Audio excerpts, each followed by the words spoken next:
Decide that it is naturally manifesting awareness, taking the example of the moon in the sky and its reflection in water.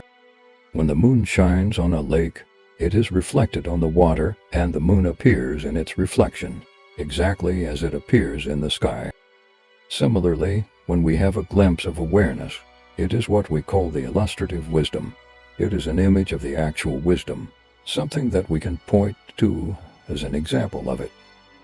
Even though it is only a glimpse, it is still of the same nature as the absolute wisdom, a true likeness of it.